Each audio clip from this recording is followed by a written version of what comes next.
안녕하세요. 부버즈 김현민 기자입니다. 김성진 기자입니다. 이번에는 그 쿠팡 플레이 초청 구단들이 정해졌죠? 네, 저희가 준비하는 과정 중에 발표가 나버려갖고 네. 내용을 조금 고치기는 했는데 예상했던 팀들이 그대로 발표됐습니다. 예, 뭐 그 외에도 준비한 소식들이 있으니까 네. 예, 하나하나 이번 영상을 통해 살펴보도록 하겠습니다. 국가대표팀 이야기 좀 잠깐 한다면은 예, 카타르 아시안컵, 카타르 월드컵이 아닙니다. 카타르 네. 아시안컵의 그 포트가 정해졌어요. 예, 원래는 그가 중국이 하기로 되어 네, 있었으나 그렇죠. 이제 중국이 이제 코로나 이슈로 인해 맞습니다. 원래는 전체 봉쇄를 했었다가 그렇죠. 이걸 바꾸면서 그러긴 했지만은 결국 그 아시안컵 개최권을 포기하면서 카타르로 넘어가게 됐던 거였죠. 그렇죠. 우리나라도 유치를 하려고 도전을 했었는데 카타르에 뭐 사실 승부가 될 수가 없었어요. 카타르는 뭐 월드컵의 그 그렇죠. 시설을 그대로 쓰는 거기 때문에 우리는 네. 사람들이 인지를 못하지만 월드컵 경쟁이 벌써 20년이 넘었더라고요. 네.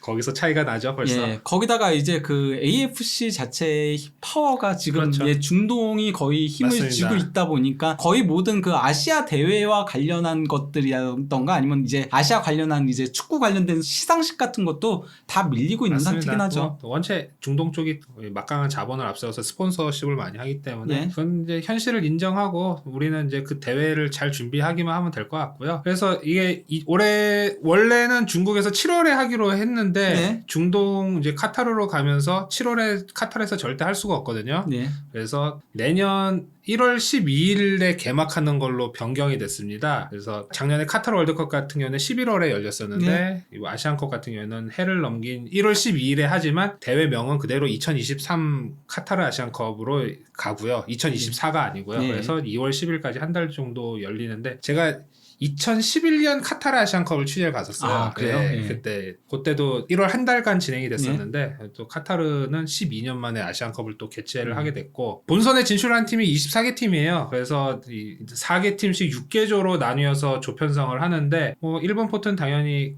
그 개최국 카타르를 비롯해서 피파 랭킹 순에 따라서 상위 팀들이 포진이 됐는데 우리나라 같은 경우에는 그 피파 랭킹이 아시아로 따지면 3위에 해당하기 때문에 당연히 포트 1에 들어갔고 딱 그 이번 월드컵 본선에 나간 팀들이죠. 그렇죠. 일본 네, 포트가. 맞습니다. 어디 공교롭게도 딱 그렇게 됐어요. 네. 네. 당연한 결과인 것 같기도 하고요. 네. 그리고 뭐 포트 2, 포트 3, 포트 4 다 피파 랭킹에 맞춰서 정렬이 됐는데 우리나라 같은 경우에는 당연히 우리나라 조가 어떻게 될지도 궁금하지만 또 동남아시아에 또 한국인 지도자들이 진출해 예, 있잖아요. 그렇죠. 그래서 그 신태용 감독의 인도네시아 예. 그리고 김판곤 감독의 말레이시아가 또 이번에 본선에 나오는데 두 팀 모두 4번 포트예요. 그래서 조편성에 따라서는 우리나라가 그 아시안컵 예선에서 조별리그에서 인도네시아나 말레이시아를 만날 수 있는 가능성이 있거든요. 예. 그렇기 때문에 굉장히 흥미로운 대결이 될 것 같아요. 이렇게 국제 무대에서 특히 신태용 감독 같은 경우에 2018년 러시아 월드컵 그랬죠. 대표팀 감독을 했고 김판곤 위원장 같은 경우에는 그 4년 예. 정도 동안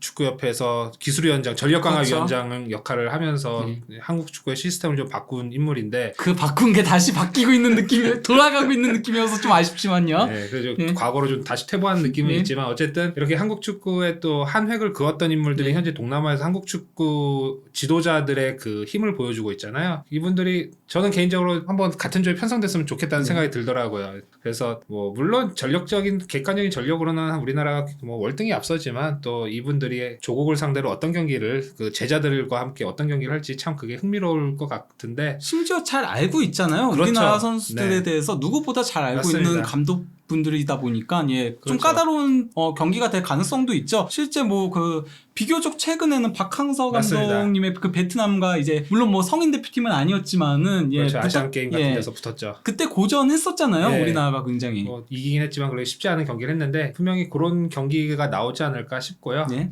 우리나라 같은 경우에는 특히 아시안컵이 굉장히 그 한이 맺힌 대회잖아요. 네, 그렇죠. 64년 만에 내년에 2024년이니까 우리가 네. 1956년 초대 대회 그리고 네. 1960년 2회 대회 연속 우승을 했는데 그 이후 현재까지 63년 동안 우승이 없습니다. 뭐 클린스만 감독이 그래서 당연히 또 취임 일성이 아시안컵 우승을 목표로 삼았는데 이거는 당연한 거예요. 우리나라는 뭐 당연히 아시안컵은 무조건 우승이 목표인 나라고. 네. 사실 그거 우리나라가 한동안은 아시안컵을 약간 등한시했었죠. 네, 그렇죠. 우리가 좀 월드컵에 좀 너무 네. 매진하고 또 올림픽을 또 중요시하다 보니까 아시안컵을 등한시했고 또 90년대 같은 경우에는 얼마나 등한시했냐면은 실업축구팀을 그냥 네. 대표팀 선발로 내세울 정도로 굉장히 좀 B급, C급 대회처럼 여겼는데 뭐 그 인식이 2000년대 들어오면서 이제 많이 바뀌었고 네. 지금 굉장히 선수들도 아시안컵의 중요성을 알고 있거든요. 아시안컵에 한번 우승 이제 해보자 하면서 나섰는데 그때마다 조금 일하는 듯 특히 많이 나겠어요. 뭐 우리나라. 그렇기도 하고 또 2015년 대회 같은 경우에는 뭐 결승까지는 네, 올라갔지만 호주. 또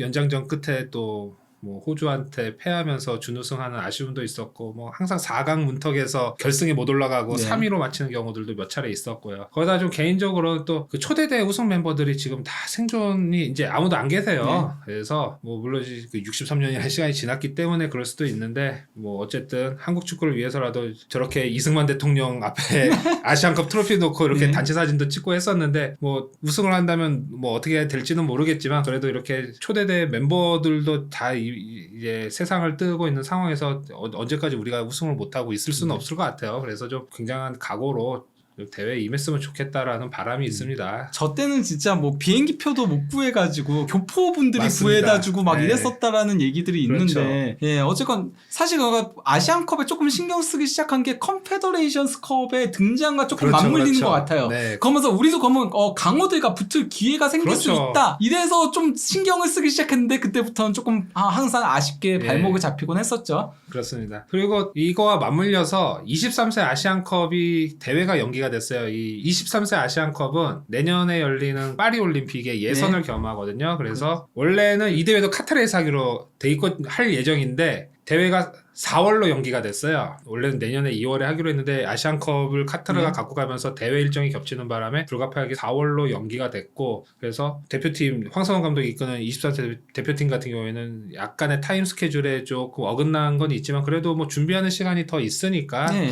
알차게 또 준비를 할 수 있지 않을까 그렇게 생각을 합니다. 네. 그래서 23세 아시안컵 같은 경우에는 파리올림픽 예선을 그렇죠. 겸하는데 그 아시아에 배당된 티켓이 3.5장이에요. 조금 애매한데 그래서 최소한 대회 3위를 해야 파리올림픽 본선에 나갈 수 있기 때문에 무조건 결승을 올라가야 된다 이 생각을 하고 선수들이 좀 임해야 될 것 같고요. 만약에 그러니까 거기서 4위에 그친다면은 그러면 이제 아프리카 그렇죠.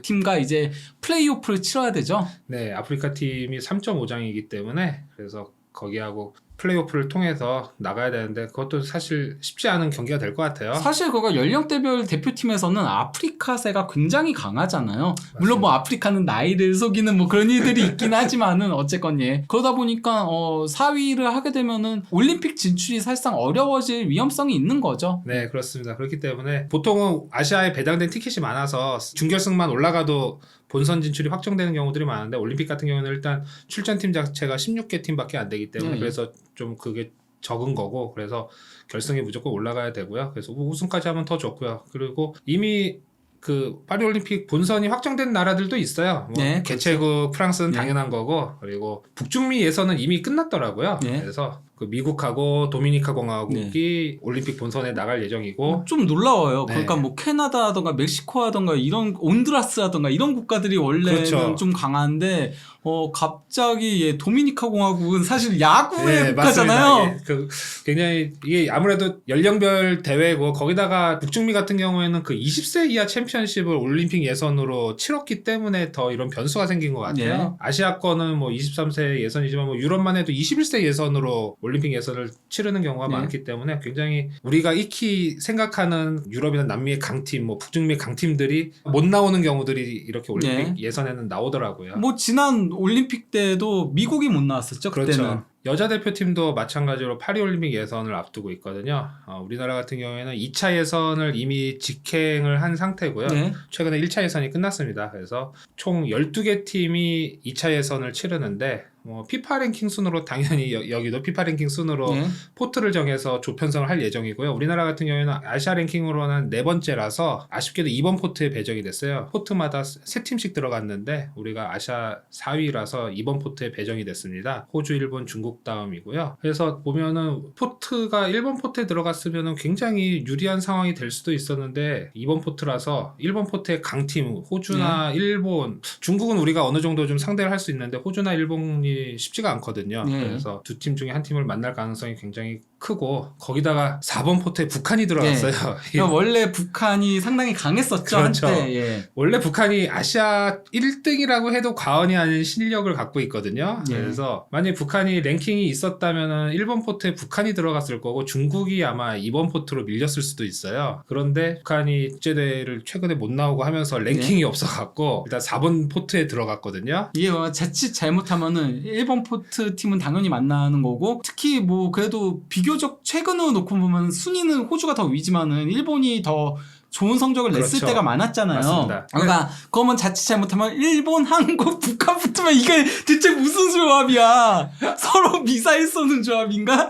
예. 최악의 상황이죠. 그러면 생각하고 싶지도 않은 이게 우리나라가 일단 일본하고 만나면은 쉽게 이긴 횟수도 적지만 쉽게 경기한 적이 없어갖고 고전을 면치 못했는데 북한하고 할 때도 사실 이긴 경기가 손에 꼽을 정도거든요. 쉽지가 않은데 이게 결국에는 북한이 이게 4번 포트에 들어가서 어느 팀이 될지는 몰라도 북한이랑 만나는 조는 죽음의 조라고 해도 무조건 죽음의 조죠. 네, 과언이 아닙니다. 북한, 한국 들어가면 죽음의 조예요. 왜냐면 이번 포트에서도 한국이 독보적으로 순위가 높잖아요. 그렇죠. 예, 왜냐면 두 번째가 베트남인데 33위, 한국이 17위거든요. 예, 이것만 해도 격차가 한국과 현재 아시아 랭킹 1위인 호주의 그 순위 차이보다 한국과 베트남 순위 차이가 더 크게 나요. 그래서 북한을 안 만나길 바랄 수밖에 없고요. 그래서 어쨌든 여기서 통과를 하면은 그래도 2차 예선은 3개조로 나뉘어서 각 조 1위가 3차 예선을 가요. 그리고 3개조에서 가장 성적이 좋은 2위 팀 한 팀 또 3차 예선을 올라가죠. 그래서 총 4팀이 3차 예선을 가고 그런 점을 고려하면 더더욱 북한 만나면 안 되네요. 그렇죠. 왜냐면 이러면 물고 물릴 수가 있기 때문에 아예 이럴 때는 그래도 2승 1패 하거나 아니면 뭐 이게 가장 좋은 거니까. 그렇죠. 우리나라 같은 경우에 포트1이 아니라서 어떻게 보면은 가장 좋은 2위 성적을 노려야 할 수도 있거든요. 물론 뭐 3전 전승 뭐 할 수도 있습니다. 하지만 그렇죠. 이 포트1 팀들이 강하기 때문에 쉽지가 않은데 거기에 북한을 만나면 사실 가장 좋은 2위 성적도 못할 가능성이 있고요. 그래서 추첨을 언제 할지 아직 예정은 없지만 제발 북한을 안 만나는 조에 걸렸으면 하는 바람이 있고요. 그래서 여자 대표팀도 곧 파리올림픽 예선이 있지만 그 전에 먼저 여자 월드컵을 치르게 됩니다. 그래서 7월에 호주, 뉴질랜드 공동 개최로 여자 월드컵을 하게 되는데 우리나라 같은 경우에는 2015년, 2019년에 이어서 이번에 3회 연속 여자 월드컵 출전이고 통산으로는 2003년 대회까지 해서 4번째 출전이에요. 그리고 이번에 조편성이 콜롬비아, 모로코, 독일 이렇게 만나게 됐는데 뭐 다들 이 세 팀 모두 상대 팀들이 월드컵에 나올 만큼 또 실력이 있기 때문에 쉽지는 않을 것 같아요. 그래도 특히 뭐 독일 같은 경우는 여자 대표팀에서는 거의 뭐 프랑스 다음 가는 국가잖아요. 그렇죠. 그래서 유럽 팀 같은 게 또 우리나라가 피파 랭킹이 위여도 의외로 유럽 피파 랭킹이 우리보다 낮은 유럽 팀을 상대할 때 좀 밀리는 경향들이 있었어요. 아무래도 이런 체격의 그런 열세가 있기 때문에 그래서 독일전이 쉽지는 않을 것 같고요. 하지만 뭐 2015년 캐나다 대회 때 사상 첫 승, 사상 첫 16강 다 했거든요. 뭐 이번에도 충분히 가능하지 않을까 그렇게 기대를 해봅니다. 그리고 20세 월드컵 관련해서도 뉴스들이 계속 나오고 있는데 이 개최권이 인도네시아에서 아르헨티나로 갑자기 바뀌었습니다. 아니 대회 앞두고 이게 대체 뭔지 모르겠어요. 그 피파가 올해 20세 월드컵의 개최지를 아르헨티나로 변경을 했는데요. 이게 이유가 인도네시아가 갖고 있었던 개최권인데 인도네시아의 그 반이스라엘 정서가 엄청 커져갖고 피파가 어떻게 보면 이게 종교와 정치 뭐 이런 좀 여러 가지가 맞물리다 보니까 피파가 개최권을 박탈을 해버렸어요. 그러니까 이게 왜 그러냐면은 인도네시아가 그 동남아의 대표적인 또 이슬람 국가잖아요. 그런데 이번에 이스라엘이 처음으로 20세 월드컵 본선에 진출을 했습니다. 그런데 이스라엘은 다들 알다시피 유대교 국가고요. 그러니까 이 인도네시아의 그 일부 이 정치인들, 종교인들 그리고 일부 시민들 이슬람 그 교도들이 이스라엘의 그 팔레스타인 그 탄압을 이유로 들면서 이스라엘 선수단에 절대 못 들어온다. 네. 뭐 이렇게 시위를 하고 또 정치권도 거기 또 총선이 또 맞물려 있어 갖고 그런 분위기에 동조를 했거든요. 그 인도네시아의 그런 뭐 행정부 수장들은 뭐 아니다. 우리는 정상적으로 할 것이다. 아무 문제 없다. 이렇게 했지만 또 그런 밑바닥 정서가 또 달랐던 모양이에요. 그렇다 보니까 피파가 가만히 있을 수가 없고 그렇죠. 네, 또 인도네시아에서 굉장히 착각을 했던 것 같아요. 이게 인도네시아가 개최를 하는 것뿐이지 주체는 피파거든요. 그렇죠. 피파가 그 자기 그 룰대로 안 하면은 개최권 당연히 박탈하는데 그걸 인도네시아가 조금 착각을 한 것 같습니다. 그래서 이게 너무 심해지니까 너네 개최 못한다 해서 그냥 단호하게 개최권을 박탈을 했고요. 그래서 이 대회가 사실 2021년에 열리기로 했는데 네. 코로나 때문에 2년이 연기가 된 거예요. 인도네시아 같은 경우는 그러니까 2년 이상을 준비한 대회인데 대회 개막 임박해갖고 뭐 아무것도 얻지도 못하고 돈만 다 날려버리는 이런 상황이 됐습니다. 그 가장 최근이 2019년이었잖아요. 그렇죠. 우리나라가 준우승을 네, 폴란드 차지했던. 대회. 예. 근데 원래 20세 이하는 2년 간격으로 열리거든요. 그렇죠. 월드컵이. 그 2021년을 사실상 건너뛰게 된 거죠. 그렇죠. 그래서 아르헨티나로 급작스럽게 바뀌었기 때문에 조추첨도 피파 본부 있는 취리에서 하기로 했어요. 네. 이게 원래 이게 그 해당 개최국 도시에서 하잖아요. 그래서 이게 내일 그 금요일이죠. 내일 21일 금요일에 그 취리에서 할 예정인데 상당히 재미있게 됐죠. 원래 네. 아르헨티나가 그 마스체라노가 20세 맞습니다. 이하의 월드컵 감독이었는데 그래서 탈락해가지고 야 마스체라노 망했다 이랬는데 갑자기 개최국 자격으로 참가하게 되면서 마스체라노의 그 생명이 연장됐죠. 네, 갑자기 감독직에서 잘렸는데 뭐 부활한 것도 아니고 예, 아르헨티나의 개최국 자격으로 출전을 하는데 예선에서 탈락을 했기 때문에 어떻게 보면 어부지리로 출전을 하게 되는 케이스가 됐고 예전에 유로에서 그 덴마크가 우승했었을 때 그때가 그랬었거든요. 그 유고 내전 때문에 그렇죠. 원래 유고가 참가해야 되는데 탈락하게 되면서 그러면서 이제 덴마크가 참가하게 됐는데 그때 깜짝 우승을 맞습니다. 했었잖아요. 그렇게 대신 참가하는 나라들이 의외로 또 좋은 성적을 내고 뭐 또 아르헨티나 같은 경우에는 20세 월드컵에 또 최강자 그렇죠. 뭐 과거에 뭐 메시부터 해서 아구에로, 테베스 올라가면 마라도나까지도 예. 올라가는 이 뭐 전통의 최강자이기 때문에 뭐 개최국이라서 오히려 또 신나게 또 할 것 같아요. 2000년대에는 뭐 3연패도 했었으니까요. 네, 메시 그렇습니다. 전후로 해가지고. 그래서 내일 취리에서 할 예정인데 우리나라 같은 경우에는 굉장히 높은 포트 2에 배정이 됐어요. 이게 의아해 하실 수도 있는데 최근 5번의 월드컵, 그렇죠. 20세 월드컵 및 예선 성적을 토대로 이 포트를 배정을 했는데 우리 같은 경우에는 말씀하신 대로 그 19년도 준우승이 있기 때문에 그렇죠. 당연히 상위 포트에 배정이 됐고요. 그래서 굉장히 좋아졌습니다. 일단 포트 2의 강호들 잉글랜드, 브라질을 우리가 피하게 됐거든요. 그리고 이게 과거 역대 대회를 성적으로 포트가 배정되다 보니까 포트 1에도 꽤 해볼 만한 팀이 있고 포트 3, 포트 4에도 당연히 해볼 만한 팀들이 다 있어요. 그래서 이렇게 유심히 살펴보았는데 제 생각에는 포트 1에서 세네갈, 그리고 포트 3의 피지, 포트 4의 이스라엘 이렇게 편성이 되면은 이건 우리가 조이리로도 올라갈 수 있겠다. 야, 근데 피지가 포트 3에 있는 게 놀랍네요. 그렇죠. 그만큼 뭐 과거에 또 최근 들어 그 지역 예선을 통과하면서 본선 진출을 했기 때문에 이렇게 높은 포트가 배정이 된 것 같아요. 저 오세아니아 대륙에 조금 빠레받은 게 아닌가 제가 봤을 때는. 왜냐면은 그렇죠. 본선에서도 보기 힘든 팀이었거든요. 그렇죠. 피지가 그래서 본선 성적이 있을 턱도 없는데. 뉴질랜드가 포트 2에 들어가는 거랑 똑같은 거죠. 이게 특히 이제 그 오세아니아 대륙이 코로나 시기 때 아예 봉쇄를 해버렸잖아요. 그래서 호주도 월드컵 앞두고 그렇죠. 뉴질랜드랑 평가전을 계속 가질 수밖에 없었잖아요. 맞습니다. 예, 그 이득을 조금 본 게 아닌가. 그렇죠. 그래서 그렇게 꿀 편성이 될 수도 있지만 아르헨티나, 나이지리아 예, 그렇죠. 여기를 만나면은 굉장히 또 어려운 그렇죠. 또 상대가 될 수도 있습니다. 나이지리아도 전통의 그 20세 이하 강호니까요. 그렇죠. 예. 그래서 그래도 뭐 좋은 편성이 될 것 같아요. 뭐 확실히 잉글랜드, 브라질을 피했다는 것만으로도 그것이 우리에게 득이 되기 때문에 뭐 같은 대륙끼리 묶이지 않다 보니까 그렇죠. 3번 포트에서 그나마 그래도 나이지리아만 피하면은 그 다음에는 온두라스랑 피지니까 나름 괜찮다라고 할 수 있죠. 아시아권들이 다 포트 3에 몰려가고 그것도 그렇죠. 우리에게 또 도움이 되는 것 같아요. 그래서 2019년 이후에 또 다시 좋은 또 성적을 냈으면 하는 바람이 있습니다. 그리고 오늘 이것이 발표가 됐죠. 맨시티가 한국에 오는 것이 확정이 됐습니다. 쿠팡 플레이 초청이고 오늘 4월 20일 맨시티의 방안을 발표를 했는데 뭐 이게 언론 보도를 통해서 이미 계속 알려졌기 때문에 네. 다들 예상은 하셨을 것 같아요. 네, 뭐 이거는 뭐 맨시티 담당 기자들도 얘기를 굉장히 많이 하고 했었죠. 네. 예. 그런데 이게 잘 알려지지 않았던 사실인데 맨시티가 처음 방안이 아니고 그러게요. 47년 만이에요. 야, 이거 저도 몰랐네요, 이거는. 네. 예. 이게 1976년 와서 세 차례를 경기를 하고 갔대요. 아니 그 우리나라에 방한한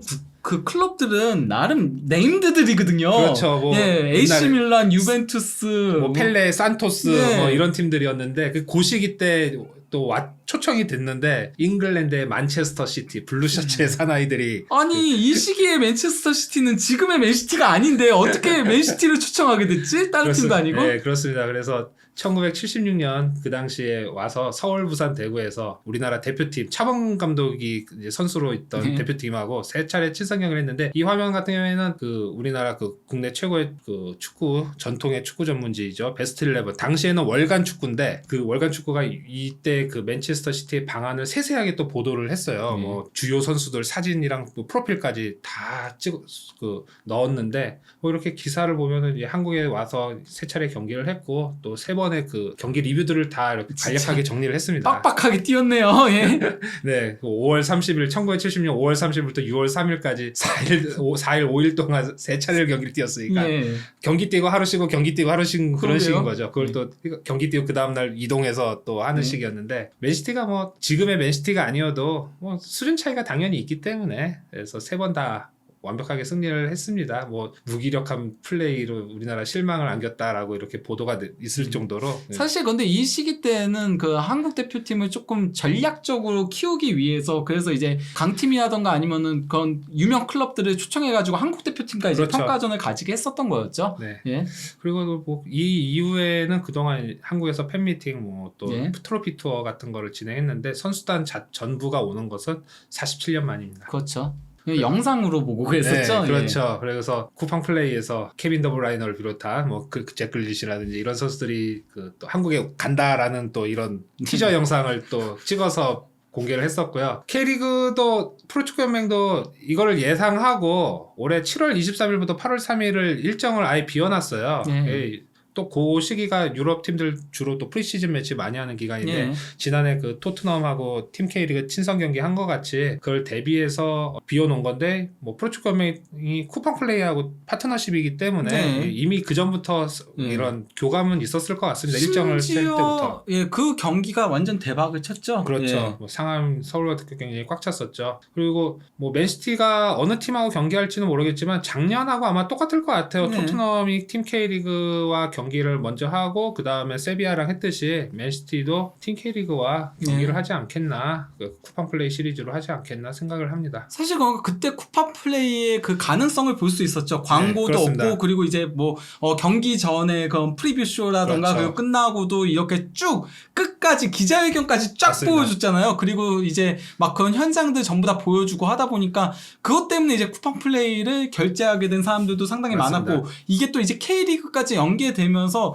지금 K리그에서 상당히 좋은 시너지 효과를 내고 있죠. 굉장히 다양한 컨텐츠가 나오고 있거든요. 그래서 좋은 파트너십을 맺었고 이렇게 큰 좋은 또 이벤트까지 연결이 되고 잘 이루어지고 있다고 보고요. 사실 그 우려가 상당히 많았었잖아요. 그렇죠. 처음에 예. 그랬죠. 아무래도 쿠팡 플레이에 독점을 주는 거니까. 네, 그러다 보니까 아니 K리그를 전 국민이 그냥 쉽게 볼 수 있게 해야지 이게 뭐 하는 거냐 이런 얘기들도 많았는데 도리어 컨텐츠만 잘 만들면은 팔릴 수가 있다는 걸 맞습니다. 보여주고 있는 겁니다. 그리고 뭐 아시는 분이 아실 수도 있지만 맨시티 같은 경우에는 사실 2016년에 한번 방안을 추진했어요. 그 당시에 전북현대하고 전주 월드컵 경기장에서 경기할 예정이었는데 이때는 그 현재도 그 맨시티의 유니폼 소매에 있는 넥센 타이어가 중심이 돼서 맨시티를 초청을 했습니다. 그 당시에 넥센 타이어가 맨시티 후원 계약을 하면서 넣었던 조항 중에 하나가 계약 기간 중에 한국에 온다. 그래서 친선 경기를 한다. 이런 내용이 있었던 걸로 제가 알고 있고요. 그런데 이 경기를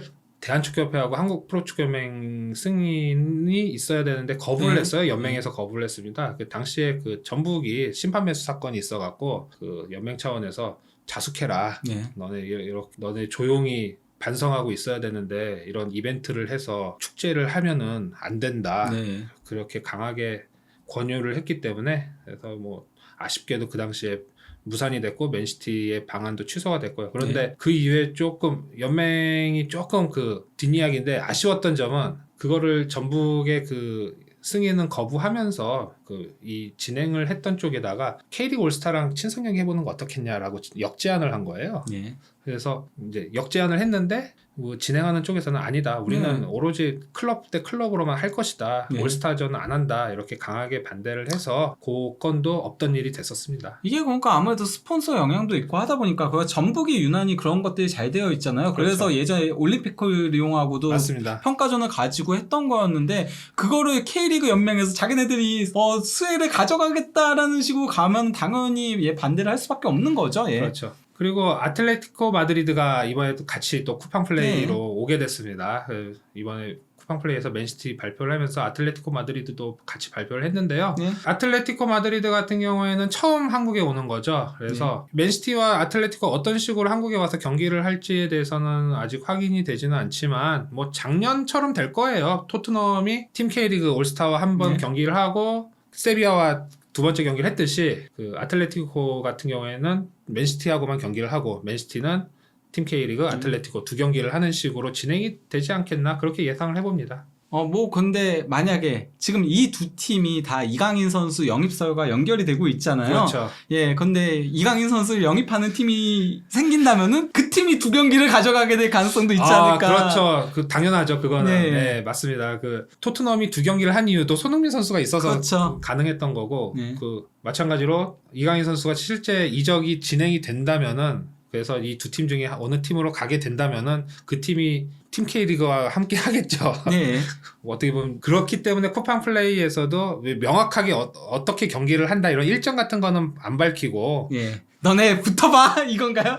경기한다. 한국에서 경기한다. 이 두 팀이 한국에 온다. 어느 팀이랑 할지는 모른다. 이렇게 약간 뜨뜻미지근하게만 발표를 한 이유가 되지 않나 봅니다. 근데 뭐 한 경기를 하는 팀이 둘 중에 뭐 하나 발생하더라도 지난 그 해 그 세비야가 와가지고 굉장히 많은 활동들을 그렇죠. 하면서 좋은 이미지를 가져갔잖아요. 네, 그 라리가 같은 경우에는 정책적으로 최근 몇 년 사이에 그런 글로벌 마케팅을 좀 집중을 많이 하잖아요. 그것 때문에 이제 아시아 선수가 있는 팀이 낮 경기로 계속 배정돼가지고 감독들이 조금 불만을 토로하기도 하죠. 하지만 돈을 벌려면 그렇게 해야 되니까 뭐 당연한 거고. 그래서 세비야 같은 경우에는 사실 한국 내에서 그렇게 상대적으로 인지도가 높은 편은 아니지만 한국의 그 토트넘이랑 하기 전 한 일주일 정도의 그 체류 기간 동안 굉장히 다양한 활동을 했잖아요. 그러니까 뭐 노래도 하고 댄싱 수업도 하고 막 이러면서 그렇죠. 예, 그리고 또 이제 뭐 한국 문화 그 체험도 하고 그러면서 상당히 좋은 이미지를 가져갔죠. 맞습니다. 뭐 세비야도 한국에서 좋은 기억을 안고 갔고 우리도 세비야 팀이 이런 것도 하고 저런 것도 하는구나 되게 보기 좋다. 우리가 지난해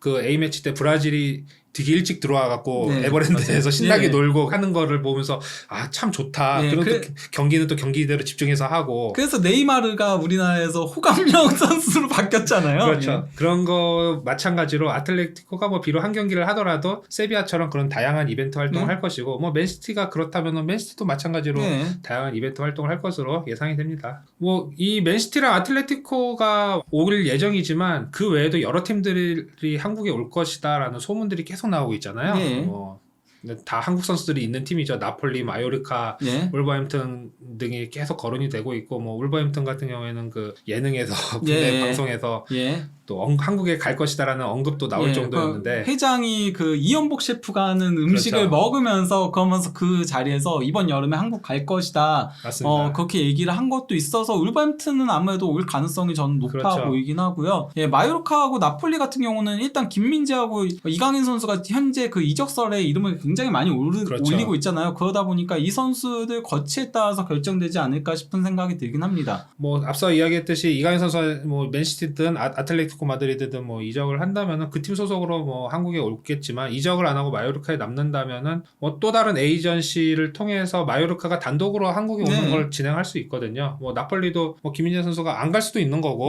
그러면은 당연히 단독 진행으로 한국에 와서 뭐 국내에서 뭐 친선 경기를 한다든지 뭐 이런 여러 가지 활동을 할 수 있고요. 다만 근데 이강인 선수는 떠날 가능성이 매우 높아 보여요. 마요르카 현지 기자들까지도 이제 한 경기씩 줄어들고 있다 이렇게 얘기할 정도로 이강인을 볼 수 있는 날이 얼마 남지 않았다라고 표현들을 하더라고요.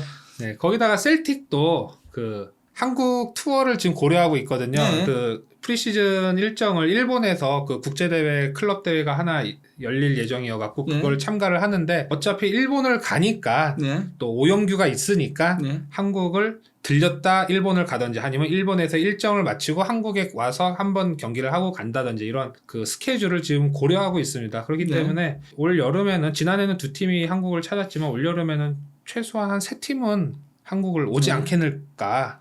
셀틱은 뭐 앞으로도 올 일이 제법 있지 않을까 싶긴 해요. 왜냐면 셀틱 자체가 지금 일본 선수가 워낙 많다 그렇죠. 보니까 예, 한국인 선수가 있을 때면은 항상 거의 매번 오려고 하지 않을까 싶은 네, 생각이 그렇습니다. 듭니다. 그래서 셀틱은 뭐 매년 일본을 갈 테니까 그때마다 한 번씩 오지 않을까 싶고요. 그래서 지금 거론되고 있는 팀들 이런 선수들이 뭐 뜬 소문이 아닌 실제 진짜 진행이 돼서 좀 다양한 팀들이 한국에서 경기를 하는 모습을 좀 봤으면 좋겠습니다.